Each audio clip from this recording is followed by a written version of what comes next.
Here I am. Am I here? You know it. I'm here with my friend Daniel Axelbaum, aka Daxel, aka Steve. Daniel, good to see you, brother. Oh, great to see you, Jim. I wasn't ready. I didn't hear the intro. Did you do it? I did it. I did it. We are live. We are live. I started a little early, so sorry about that. I actually All forgot. I'm good. not used to. I'm not used to you being on here late with me. So this is one of our 4 o'clock shows, which we enjoy. We like getting to see different people at different times of the day, and of course, we have our usual friends who are always here. Friends like Sheldon in Colorado Springs, Rocio in Columbus, and Rocio's driving home. She's listening in on her rush hour drive.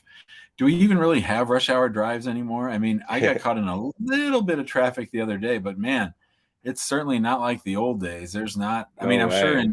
I'm sure in New York and LA that there's still plenty of traffic, but and when we were in LA, we caught in a little bit of traffic, but I would think even out there, it's better for everybody than it was sort of before COVID. So of course, you can always find some good news everywhere. Look at everyone chiming in. We got Dawn in So Virginia. We got positive today, Jim. I'm feeling your positivity.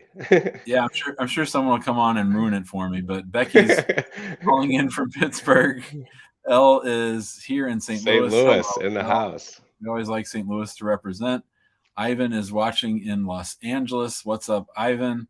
Christina is back in Florida. Hello, Miss Christina. Cindy B, speaking of Florida, is also here. Always good to see you. T's in New Jersey. Boy, we got everybody watching today. Woo! We get that count up high fast when we start later. I think if we were operating purely on when do the most people watch, I think that late afternoons is like our best start time. But see, you and I are morning people, Jim. I start fading as the afternoon goes. I do too, especially when I'm fasting. So yeah, for sure. Yeah, Yeah, for sure.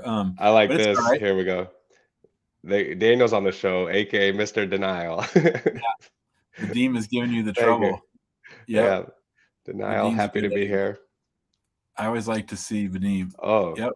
Elle says born and raised in 314. 4. Now, there's a little bit of controversy for those of you who don't know because I am an OG 314. My phone number growing up was 314-645-1186.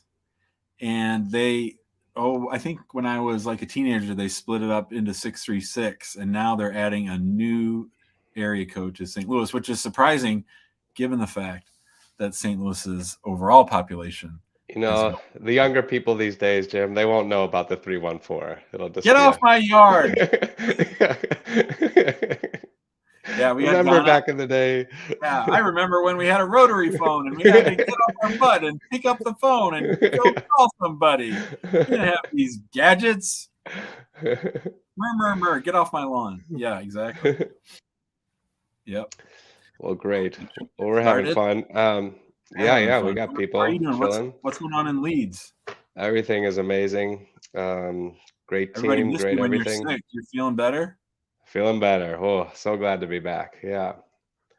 There's something Um, going around again. I mean, this weekend, one of our team members and his whole family got COVID, even though being triple vaxxed. My sister and her whole family got COVID despite being triple vaxxed. So I think this new strain, my buddy Kelsey Bratcher told me literally May of 2020, he said the only way this whole thing goes away is if everybody gets COVID. Like that's the only way that it's actually going to end is that for it's a everyone to great have. plan, Kelsey. We should put Kelsey in charge of things. He's the head of the CDC. Yes, yes. Yeah. Well, All right. I don't think Kelsey watches our show, but it would be fun to have him on. He has some interesting ideas about things, and I did mean to tell everybody. I will share it here because Kelsey. So for those of you who don't know, Kelsey has been helping us. He's like our tech guy. He helps us connect all our software and really run all of our things. I need to post this out on the Slack channel, but he said, by the way, Mona, Mercedes, and Juliana are all rock stars, extremely patient and also very dedicated to working on this stuff. And what he means is sort of updating our systems. But like I've known Kelsey for 7 years, and for him to compliment somebody is like a really big deal. So he complimented 3 of our people all at once. So I really need to share that with the team. I'll do that before I go home today. Well, that's awesome. Um, well, great. Well, all right. Well, just real quick, please, if you're driving, we're happy to take you, but please pull over before we do. And come on, if you're in the waiting room, please come on camera and we'll be happy to pull you up. And so we love our walk and talks. We'll start out with a walk and talk. Always feel Hi. Hi, the pro. Hugh. Hi, Hi, Hugh. How you doing? I'm good. How are you guys doing? Great. We're doing Great. great. So, I really need some advice. Okay, so me and my wife was being together for 3 years, and we married 2 years. I mean, a year something. So I obtained my green card 2 years on March 2021. But we basically going through a divorce right now. She's moved out from our house for almost a month already, but she didn't file for divorce yet. So what should I do? And my green card expired at the March 2023. So your green card's about a year old. Yeah, basically. Well, first of all, I'm sorry about the divorce. I'm sure that's not fun to go through. Yeah, Um, it's completely stressed out. yeah. So when you got your, did you come on an immigrant visa? Were you here and you adjusted your status? Tell me what your status was before you Okay, got. so when I came here, I came as an international student, and then I met her, fell in love with her, and then we thought I was the right person, so we just get married and do all the adjust of status and stuff. And she's a natural born U.S. citizen. Yep, yep. She's And she's yeah. She's American, I think. I mean, yeah. have either of you been married before? No. Okay. And so tell me about your green card interview. Was it easy? Yeah, it was super easy. She, the officer that interviewed us is only asked for a couple questions and asked me all the yes no question, and then just that. Which field office was this, you? What? Which field office was this? I can't remember her name though, but No, it no, not was the super. officer. Just what city? Oh, in St. Louis. In St. Louis. Okay, Yeah. okay. All right. Well, so the main question I always have in these situations is think of green light, yellow light, red light. So a green light is your wife would actively help us to try to keep you here and get you your 10-year green card. That's green light. Yellow light is she's going to stay out of it. She's not going to help us. She's not going to hurt us. And then red light is she's out for blood. If she could find your green card now, she'd chop it up into little pieces and send bad letters or bad phone calls to USCIS. I would And say I would say yellow. yellow. Okay. So then, I mean, first of all, you should know that as long as this was a real marriage and a good faith marriage and that you have good documentation, Yeah, that that's we should be able to put together a case to keep your 10-year green card. So go to bed tonight knowing that you don't have to leave tomorrow. You're not in a big risk to lose your green card, that this is going to most likely work out, right? okay. And so the way that we do it is we would and you have time, but whenever you're ready, whenever the divorce is final, we would get a long statement from you. We would do sort of like what I just did, but get in great detail of your whole immigration history, of the relationship, what was good about it, how it worked, how you thought it was forever, how it was a real marriage, and then how it didn't work out. Right. Okay. And so then we would take one shot at talking to the wife and say, hey, we know that you guys got divorced. We know things didn't work out, but could you help us out by signing this little affidavit? I would condense down what you had told me about the relationship and just try to get her to say something like, this was a real marriage. It just didn't work out. Hugh's a good guy. I don't have a problem with him staying and getting a green card. I wish it would have worked out, but it didn't. If she'll sign that, then we submit all that with all of your marital evidence, and we could in theory get it approved without an interview, right? So that would be the goal, would be to get it approved without an interview. But we'd want to get a lot of marital evidence, everything you had before, anything new that you have, and then try to get that statement from her with a long statement from you, and then maybe from a few friends, put it all together and try to get it approved, and then hopefully get you your 10-year card. We've done this many times. So don't be worried. Well, okay. So if I have a question like, if she's really not want to sign anything, that would be a problem. Or No, no. The real reason we want to do that, one, it's a nice to have. It's a nice to have, but it's not a must have. We don't have to okay, have that. The reason I always try to get it is because sometimes, not often, but sometimes USCIS comes and knocks on the door of the spouse. And when USCIS comes and knocks on the door of the spouse, they can dump all over you. And if I have it sworn under oath beforehand that it was real marriage, and then they try to change their story later, then it's a lot messier than if they just get a nice statement from USCIS saying the whole marriage was fake. okay. Well, because like when she's moved out, she said that she doesn't want to be involved or anything anymore. Yeah. So, But here's the thing. We really don't need her for like 9 months. So if the divorce goes smoothly and she sort of settles down, she might come out on the other end willing to help us. She might not. We can get it approved without her. okay, okay. That would be less stressful. Yeah. Considering Yeah. it, yeah. Yeah. So I would say go ahead and get an attorney to help you with your divorce. If you need a referral, I can send you. I have a couple friends who do divorces here in St. Louis. Otherwise, focus on that, and then we can do the green card part later. Okay, so one more question before I left. So if she's choosing take forever to do the file for a divorce, is that gonna affect like my cases and stuff? Well, it's tricky because in order to get the green card approved without her, you need the divorce to be final. So she Okay. shouldn't. Don't let her drag it out too long. If it's over, just go ahead and file for the divorce and move on. You don't want to rely on her in any way. Okay, gotcha. Well, so if I need anything, just contact with the your teams, right? Okay. Sure. Thank you. Thanks. You Thank. hang in there, buddy. Thanks, you. Everyone's saying hang in there on the comments. Okay. See you, bud. Oh, did you see this, Daniel? Hello, sirs. Can you guys give an update on the N336 and beyond? Looking to see if things have changed since Mr. Hacking's last screed. For those of you who don't know what a screed is when somebody loses their temper and yells and screams.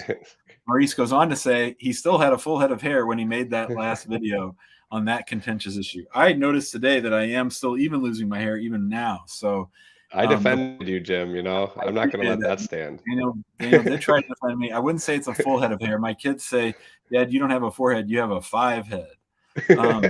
So the point is well taken. Now, N336s, so for those of you who don't know, an N336 is what you file when your N400 gets denied. And I would say that N336s still, in a lot of ways, are a crapshoot. You don't know what's going to happen. It's worth taking the shot. Now, as far as going beyond that and going to federal court, it's a long, hard road to try to win naturalization in federal court. I've never been able to do it. Every time that I've filed for that, unless USCIS folds upon me filing the notice of appeal to federal court, those cases have been hard fought, and we haven't gotten the people their citizenship. So, everything, I would do it all on a case-by-case basis and go from there. All right. Well, thanks for answering that, Jim. We got a lot of people waiting to speak to you. We'll go with Anna. Hello, Anna. Welcome. Hi, Jim. Hi, Daniel. Hi, Anna. Hi. Okay, so I have a question as well. My husband is a U.S. citizen. He was born in L.A. I just became a citizen. I went to my interview last April 4th of this month, and I'm waiting on my ceremony of naturalization because I'm changing my name to my husband's last name. So we apply for my son who's under the age of 21. He's a student. He's in Mexico for the I-130 petition, which my husband, he is the petitioner. And we just have on the mail last week this RFE. And the list of that, it's quite long, which I have most of the paperwork. We don't have we haven't have a wedding ceremony because we're waiting on my son to come home so we can have a real deal going. I mean, a real party, a ceremony or a wedding, and have all my family and his family together. But my question isn't it too soon for immigration to be asking for this information? It's barely on the USCIS. It hasn't been approved yet, and it's just I'm just getting nervous because we filed through this organization. I'm here in Arizona, and the name of this organization is, I mean, I'm just gonna keep it, private. It's they work for, I mean, with immigration, but yeah, something like that.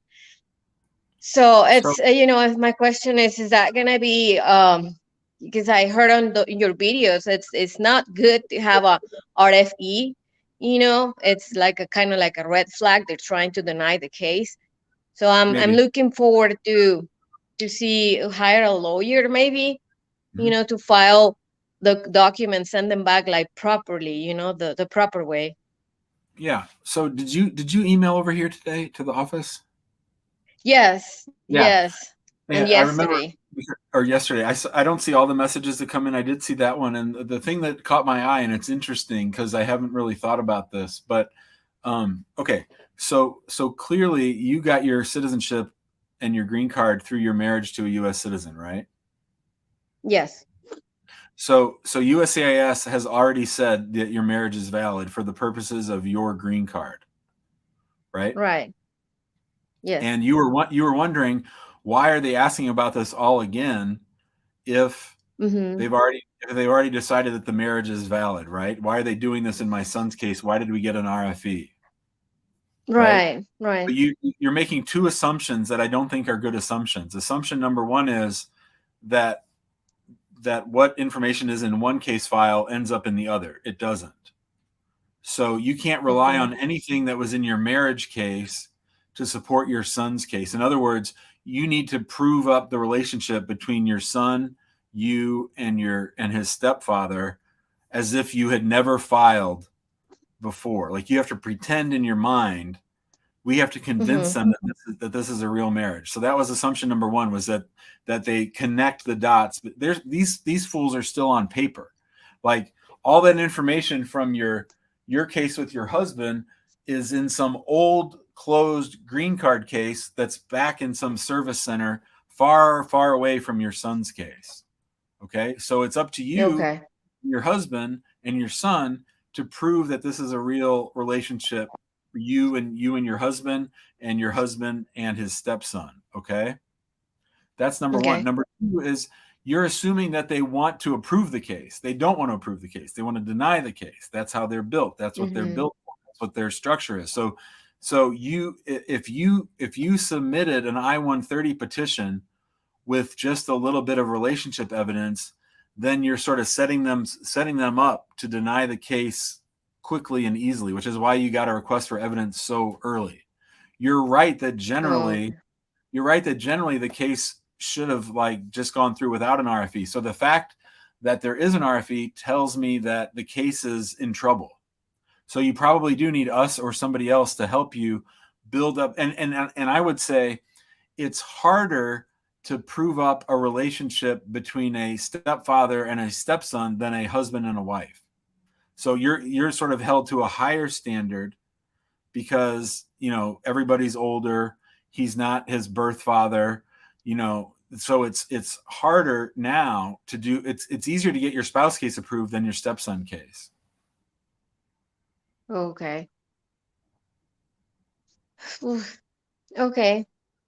Well, I guess I'm gonna have to hire someone at some Yeah, I point. mean, I guess my question, Anna, would be, do you feel like, I mean, I assume you have a copy of what the agency or the organization sent to USCIS in support of the I-130? Do you have a copy of the application? Yeah, yeah, and we only send the marriage license Yeah. Yeah. See, that's and that's why you got and that's why you got the that's why you got the RFE. It's not enough. okay. And I also got the because I was married before, but I got the affidavit. I mean, yeah, the dissolution of marriage. We send that one too. But the only thing I'm afraid of is we don't have kids together. We were going to, but I we saw lose that. our Yeah, kid. I saw that. Yeah, So and it's that's totally fine. I meant to tell you I'm sorry for that part of the message that you sent me. But that's all still approvable despite you and your current spouse not having kids. That's okay. But it takes a lot of Okay. work. It takes a lot of work to prove it up. So, you can't just mail them the marriage certificate and the divorce decree and say, yeah, we're married, give my stepson Hmm. a green card. There's no way in hell they're going to work that hard on that little evidence. That you need a lot. There's a lot more evidence needed. Yeah, the list is quite long. It scared me because I mean I have most of the things that the list of the document list they send me. I have most of the paperwork, but In it's my still it's that's my in, child. in my mind, Anna, you're basically starting over with that RFE. You're basically starting over. You got the forms on file. That's the easy part. Proving the case is the hard part. Right. Well, okay, Jim. So I Anna, will have a look good forward to talk to you day. Okay, later. okay, take care. Daniel Thank will you. follow up. Okay, bye. Sorry, sorry, sorry, No, Jim. it's I all good. rushed that off.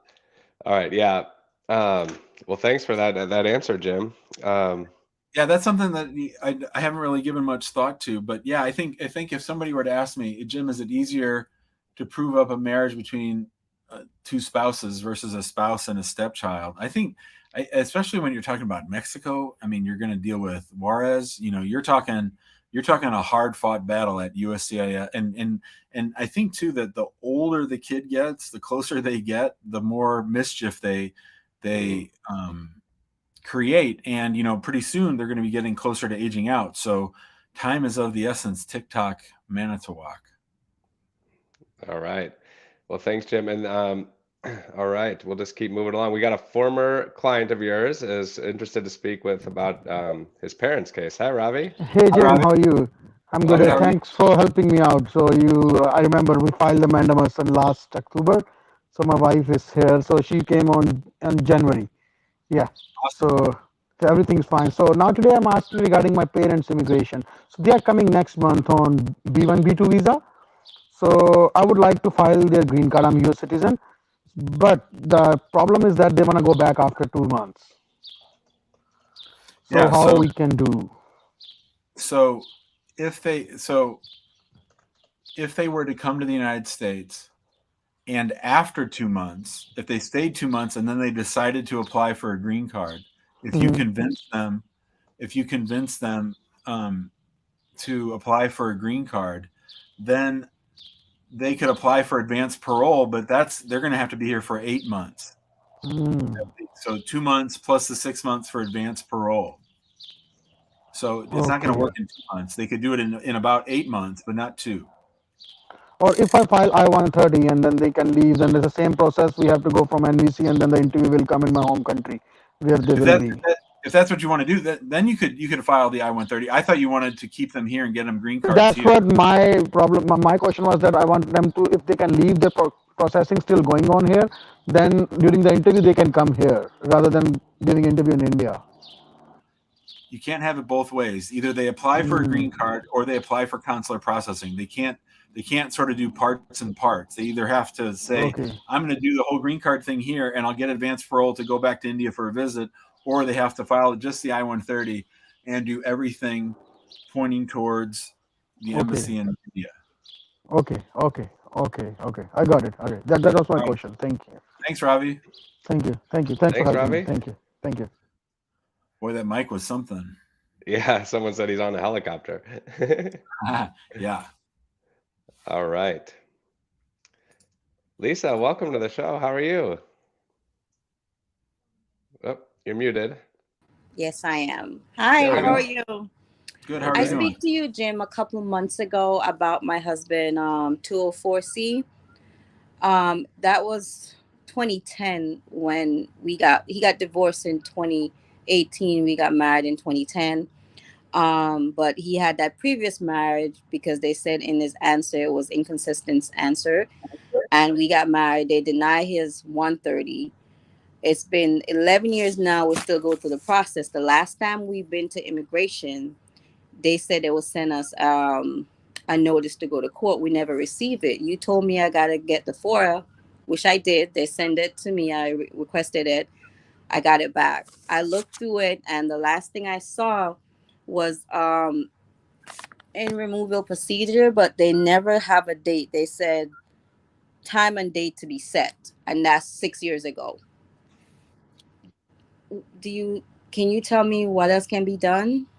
Is he in the United States or is he out of the United States? He's in the United States. So he got hit with a prior fraud on a prior marriage. Yes. And now he's married to you. And the question is, so we've been married for 12 years now, and we've been going back and forth in immigration. And in 2017, they said time and date to be set, but it's 2022 and nothing happened. And did you do a FOIA of USCIS or Yes. EOIR, or did you do EOIR as well? No, just USCIS. Yeah, you need to do a FOIA for EOIR. That makes sense that would be the last piece of paper in the USCIS file. EOIR is the deportation court. He might have been ordered deported, and you don't know about that.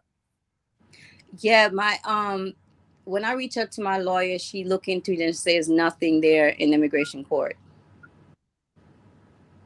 Nothing. She sent a letter to them, no response. She checked the 800 number that, with his green card number, there's alien number, and there's nothing there.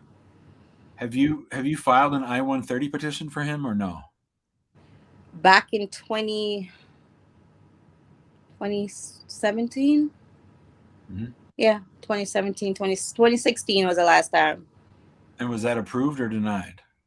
That wasn't, no. He got his work permit, but then they sent back and said they denied the I-130, and that's because of the prior fraud. Yeah, because of the.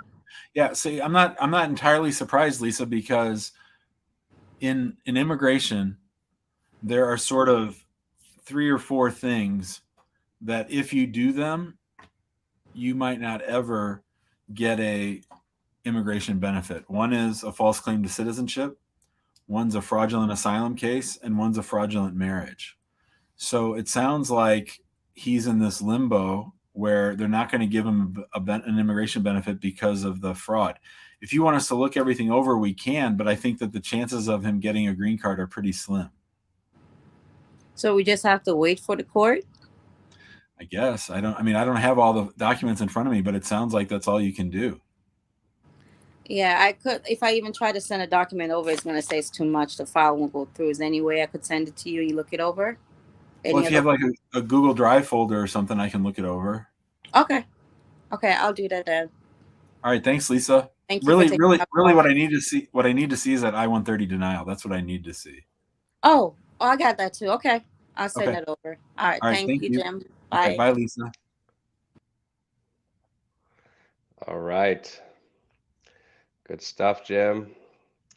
And we've got our 314. 314. Here we go. 314 in the house. Hi. I was not expecting being on camera today, so pardon my headband because I work from home. So it's all good. Yeah, so it's a pleasure meeting and talking to you all. So my questions was because I've been talking to dating this guy from Ghana, which is in Africa. So we did become friends on social media, but it's virtual. We have like FaceTime, and I took one trip to Ghana last year, and then I'm going to take another one in December. So I'm trying to see, should I go with the process of getting married in Ghana, or because my family, they want to be at the wedding too, because this is both of our first time getting married. Should I do it in Missouri or in Ghana? Like do like the K1 visa, or getting married over there? So he's never been married before, right? No, he's never been married before. Has he ever applied for a visa to the United States? Never, no. But he does have a child. He has a child? Has he ever? But you're sure he's never applied for a visa to the United States? I'm sure. Yeah. Okay.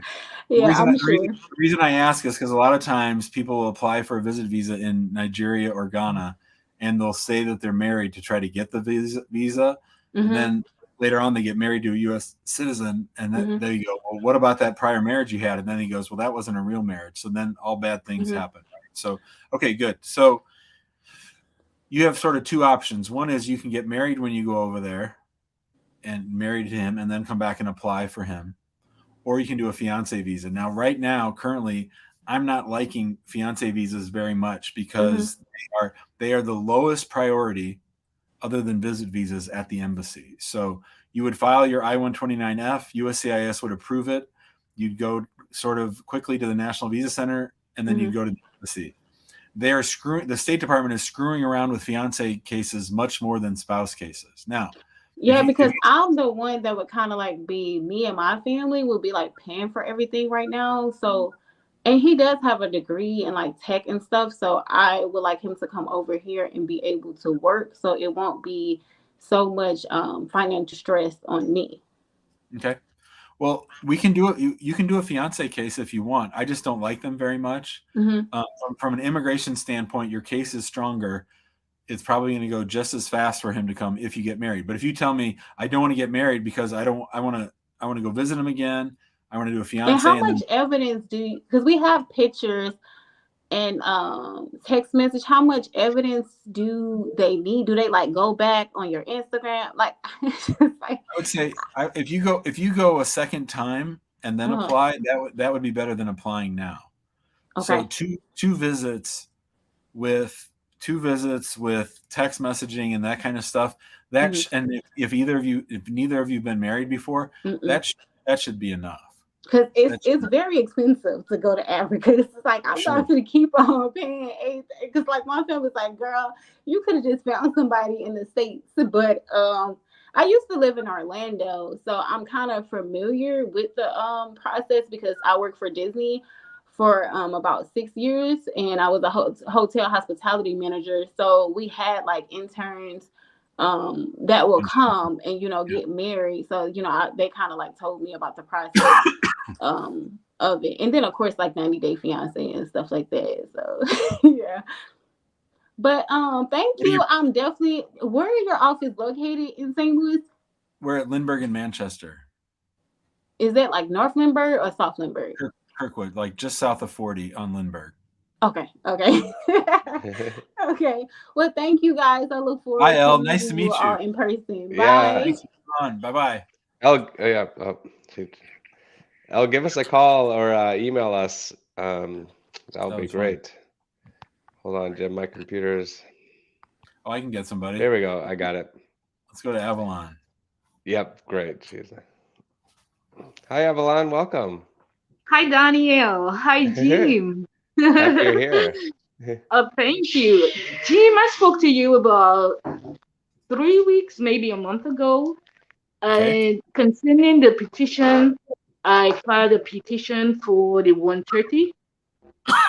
And you told me that I am going on assumptions and with the unlawful presence refund, and I should not acquire unlawful presence.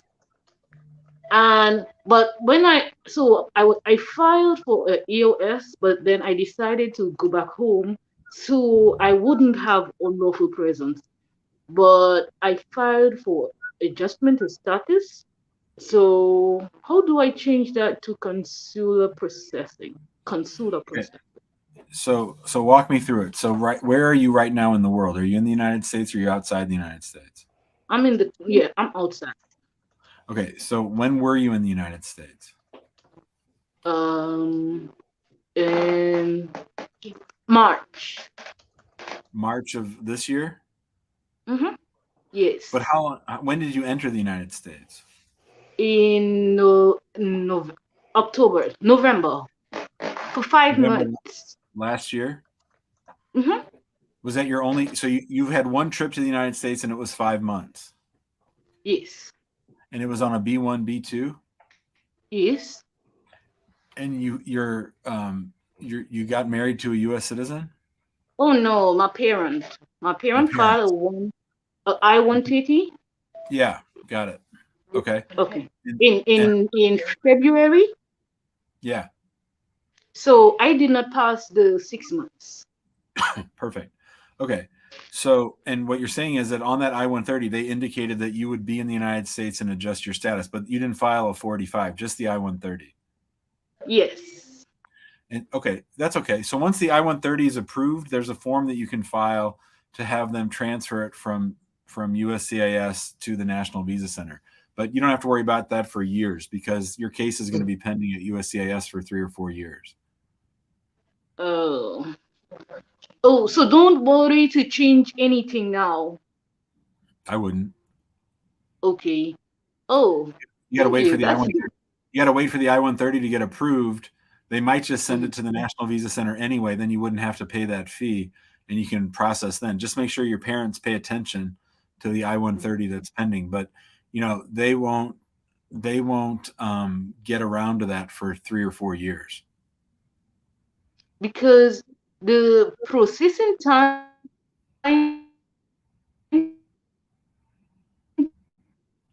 for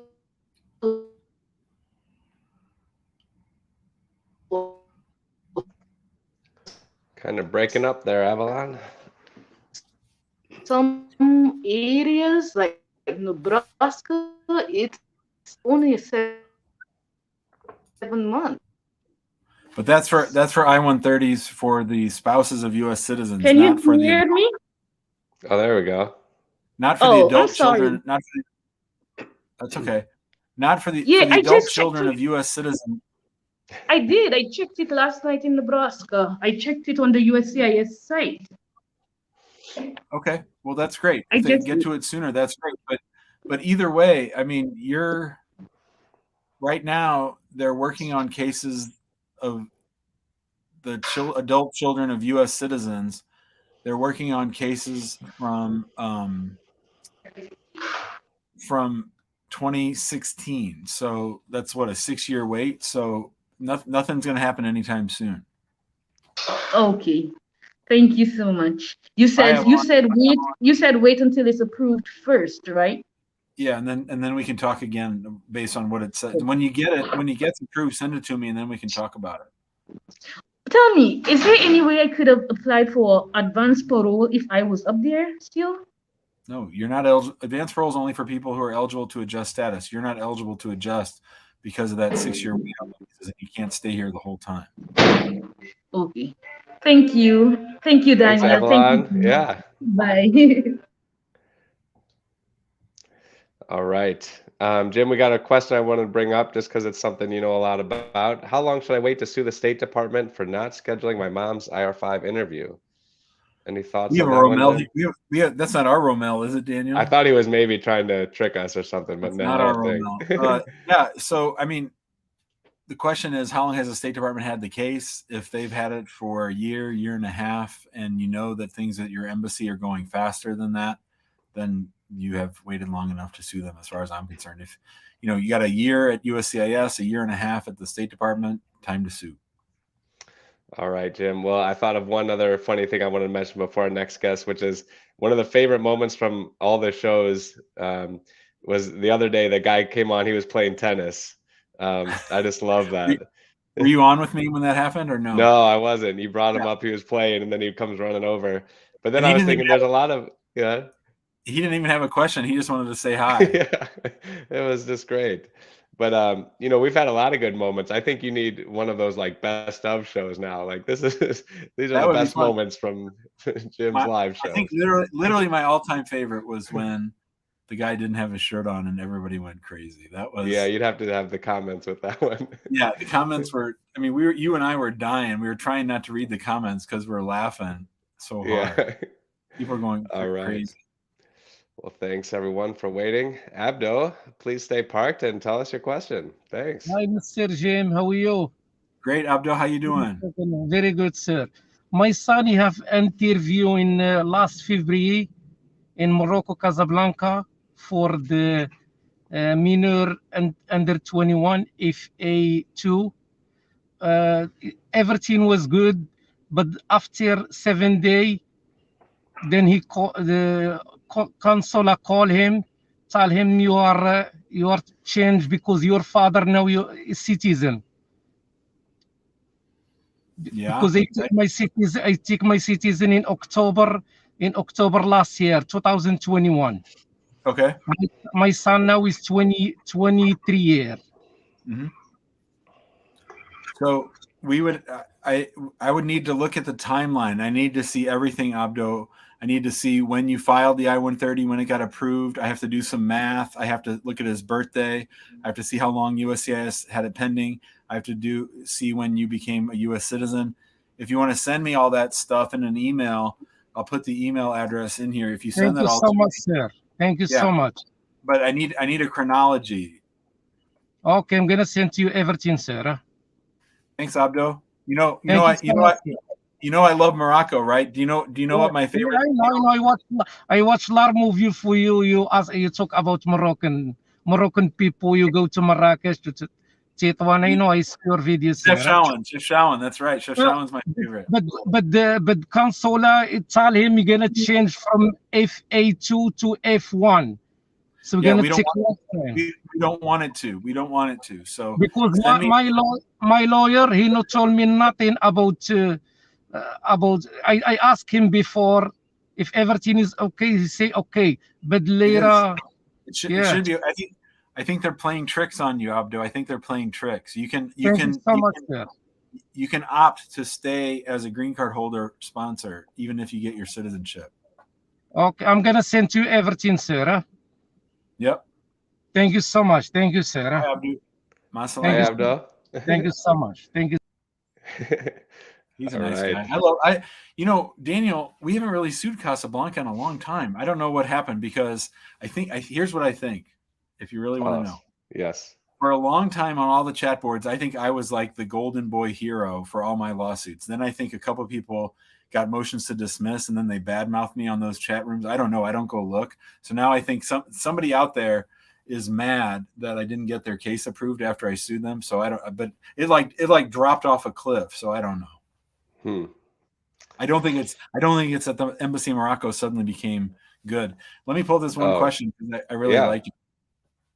What happens if USCIS comes to your house to see if your marriage is real, but what if someone is out of status at the time they come? Well, if the person who's out of status is the beneficiary, that is they've overstayed a visa, then that shouldn't be a problem. If it's somebody else in the house, it could be a problem, but usually they don't want to work that hard. They're just there to check on the marriage.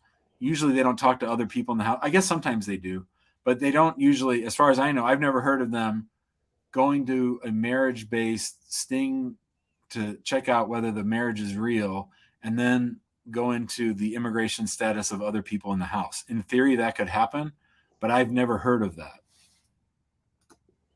All right. Great question there. Our next guest looks like he's been enjoying the show. Martin, welcome to the show. Hi, Martin. Hi, Jeff. How you doing? Great. How are you doing? I'm good. Please, I have a question. I have been filing my asylum since 2015, which is 7 years now. I haven't get any interview. They haven't called me. But the problem I have now is that my mom passed away a few days ago in another country. So I just want to ask, can I file for advance parole to go to that country to see her before they bury her? I'm very sorry about your mother. My dad passed away in December, so I know that, and luckily for me, I was able to be with him the day before he died. So I feel very sorry for you that she died and you weren't able to be there. I would encourage you not to leave until you get your asylum case heard. It's hard for me to tell someone, even with advanced parole, that it's okay to leave with a pending asylum case. You've got to live your life and you've got other issues, but I mean, advanced parole is going to take 4 or 5 months anyway. So if you don't already have it, if you could apply for it now and they can wait to bury your mom, that's one thing. But otherwise, I would encourage you to stay here, as sad and as hard as that would be. Yeah, because when I talked to them, they told me that they're not going to transfer the body to my country until if I can get the advance parole to come there. But I don't know how, if it's possible, because since 7 years, getting to 8 years now, I haven't had anything. Like I said, I'm not disturbing anybody until a few days ago. My mother passed away. I was not there. I'm closest to her. But in this case now, someone directed me to you, because when I called your office yesterday, they told me to be online today to ask any question I want. So that's why I said, let me talk to you to see how possible or how easy that would be, because they are not going to bury her if I did not see her. So that's what I'm saying. If it would be okay to go and come back. From a purely immigration standpoint, Martin, as an immigration lawyer, I can't give you the advice to go.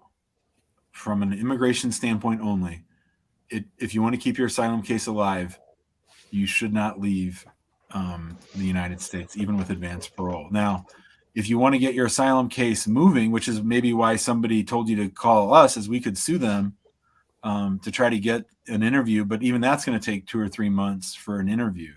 So if you want to finally get a decision on the asylum case and then travel, we could do that. Or you could get advanced parole and go on advanced parole. I don't like that idea from a purely immigration standpoint. I understand that you've got to bury your mom, and if that means you've got to leave the United States, then there's some things that are more important than asylum. So it's really your call. But as an immigration lawyer, from a purely immigration standpoint, it's not safe for you to leave the United States with advanced parole with a 6 or 7 year pending asylum case. Okay, so in this case, can you take my case, to see if it's something work on my favor, to see, to make the process to go faster? Sure. Yeah, if you want to send over a copy of your asylum application, I'd be happy to look it over tomorrow, Martin, and let you know what I think. Okay, that's fine. So are you going to send me your email or something? Yeah, I'm going to put it in the chat right now. I'm really sorry, Martin. It's very, very painful, I was not there when she was sick. I have evidence showing that she's passed away, and she did not pass away in my country. She passed away in a different country. So it's very tough, very, very painful to me. I'm sorry, my friend. I'm sorry. Thanks for coming on the show, Martin. I put the email address in the comments. Okay. Okay. Thank you so much. All right. Best of luck to you. All right. Bye. Well, Jim, lots of ups and downs on these shows. Some happy That's moments, sad man. moments. Yeah, that's immigration, man. I mean, obviously 7 years to decide a goddamn asylum case is ridiculous. But it has real world consequences, and I'm sure Martin,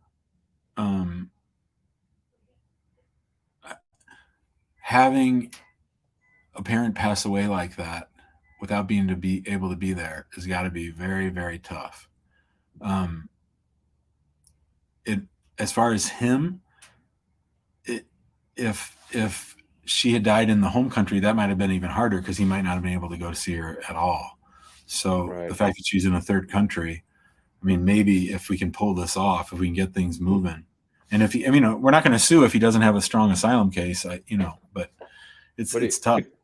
Could you explain, because I'm curious too, and for our viewers, I mean, if someone has advanced parole, why is it still risky then to leave?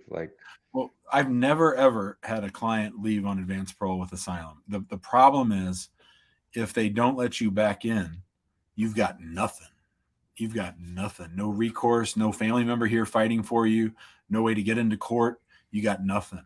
So, and they do have discretion on who they let in. The advanced parole is not a guarantee you're going to get let back into the country. If one of those earlier callers who wanted to go on advanced parole while their green card case was, or the Indian guy with the microphone, if his parents got advanced parole and they got stuck back in India, that's not so bad. If this guy, if Martin got stuck outside the United States and they they didn't let him in even with advanced parole. I mean, I guess we could sue them for that, but it'd be knowing the way that the case law is going these days, that would be a hard case to win, because they'd say, well, there's no real American here who's being impacted, so forget about old Martin. He's not even a U.S. citizen, so we're not going to worry about that. I mean, that's not the legal arguments they would make, but that's what would happen. Huh. Interesting. All right, good stuff. Well, Andrew, welcome to the show. Thanks for being here. Gentlemen, hello. Thank you for what you're doing. Actually, it's very good help to the world. I'm placed in a misfortunate Russia these days and looking at moving out. So I've got an offer from States in oil and gas in Houston. Company has been employing so far American citizens, and I've been offered a position there. So what would be the process, the most efficient one to move, I mean, time-wise and probability-wise to get a work permit and residency? Thank you. So do you have a college degree that's related to the field that you'd be working in? I've got general economics, but my work experience, like 20 years, related to what I'll be doing. And it's a job in the oil and gas industry? Yep, globally. Has the employer ever sponsored someone for an employment-based green card before? Actually, I don't think so, because so far they have few employees, purely Americans, working for them. Yeah, so there would have to be, Andrew, some education for the employer, because most employers sort of aren't aware of all the hassles of what it would take to get you for permission to come to the United States. You said you're in Russia right now, right? Yep. So they would have to, it would take about 1.5 years for you to get there. So that's the one thing. So the work visa window just closed. So there was just a lottery that might have gotten you an H-1B for October of this year, but that lottery's already happened. So that means their only chance would be a green card, which would be a little bit tricky, and it would take at least 14 to 20 months. And what about this EB1, EB2, if I'm not mistaken, with abbreviations, basically explaining why they hire this person, how relevant the person is, etc. Would it be a viable alternative or not? I don't think so, especially with just an economics degree. There are like national interest exceptions. If they could show that it'd be in the U.S.'s national interest to avoid having to make them go through perm. But I think the chances of that are very, very small. So it's either lottery, which is purely not predictable process, either green card through. And the lottery would take its own 1.5 2 years. Because so in your opinion, there is no legal way, basically company, as far as they see, they need me. So there is no any other alternative process which would be explaining to the immigration authorities the need of the person like me. I don't think so. Mm-hmm. Okay. Thank you. Sorry, Andrew. Yep. Have a good day. No problem. Thanks, Andrew. Thank you. We're just giving out bad news left and right today, Daniel. Well, well, at least you give a straight answer. I know people always appreciate that. How are you feeling, Jim? We got good. Let's do one more. All right.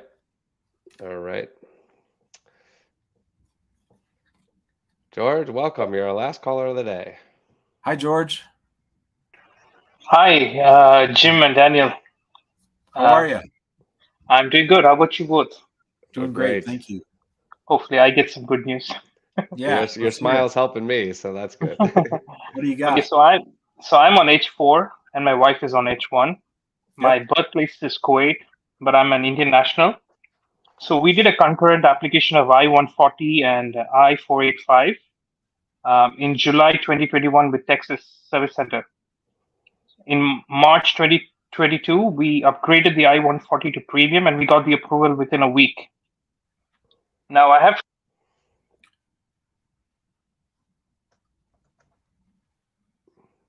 I lost audio. Yeah, we lost your audio, George. Lost your audio, George.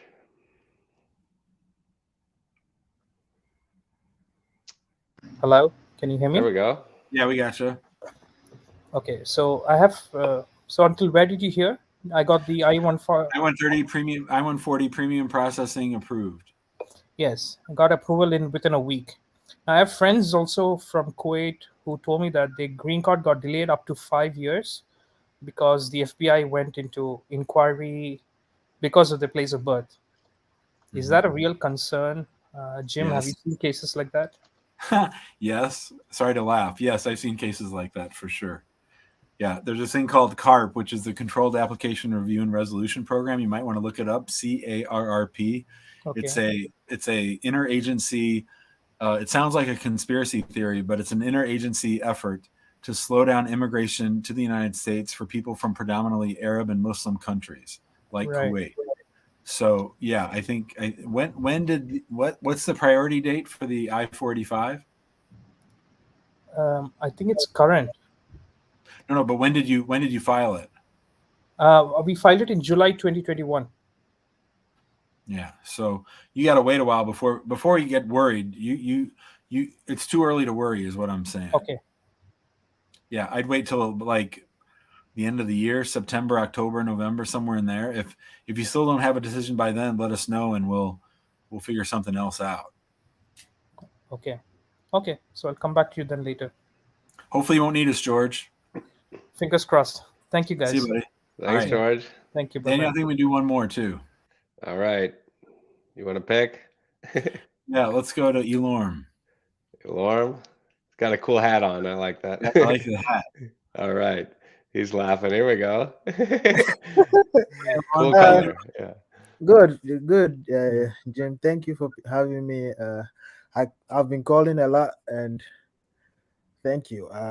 My wife got the intent to deny a letter, and in the letter they said the neighbors confirmed that I've been living in the house before we had an issue that my step son tried to stab me, so I was told to leave the house. And in the letter they said we stated in the interview that we lived together, but when they came to visit, I said I don't live in the house. I only come in the morning when the kids are not in the house. So she's worried and all that. So I wanted to ask, what should we do? So the case has been so the I-130 has been denied? No, it's Notice intent of to intent. deny. Yeah. So USCIS. So did you already have your interview? Yeah. How did they separate you at the interview? Yes. How did the interview go? Did you have a lawyer? Yeah, a lawyer was present. And when you asked the lawyer after the interview, hey, lawyer, how did we do? Did our answers match? Did our answers not match? What did the lawyer say? She said we did pretty good. Pretty good. Okay. Yeah. All right. Were there any big differences or discrepancies? Were there big things that you said differently than she did? No, everything we said at the interview matched, but when they came to visit in the house and later on called her, and I think they called her on Fridays, and Friday she doesn't really have good days at work because of the stress. So she thought she was having a communication with a friend. So when the lady asked her, where did we meet? And she told her we met at the zoo. And she said, well, you met him so early and you got married. And she said, well, she thought she was saying something to please her. She said, well, I knew her previously before we met in person, which wasn't true. So they said there was inconsistency over there because that's not good. Well, if you want to send us the notice of intent to deny, I can look it over and let you know if I think we can help you or not. You can email it to us. Yeah, I think she said she did, but she didn't get a response. But she got approved on Facebook, and she wanted me to. She emailed it to our office? Yeah, that is what she said. Okay. I don't know. What should I do, Daniel? Well, Elorm, it's hard to know. Yeah. Let's do this. The show's going to end. Let's end the show, kick everybody out, and then we can talk to Elorm and find out where his wife what the wife's message is, since this is the last call of the day. Okay. Okay. All right, Alarm. Sit tight, Alarm. We'll be right back with you. Okay. Hold on a second. All right, everybody. That'll do it for today's show. Real quick, if you need to get alerted as to when we're going live, you can text the word show to 314-470-3300. I'll be live this time tomorrow, 4 o'clock, and that'll actually be our last call of the week. No call this Thursday. We're just doing Monday, Tuesday, Wednesday this week, as I'll be traveling the rest of the week. So everybody else, have a great weekend, a great night, and we'll see you tomorrow. Thanks, everyone.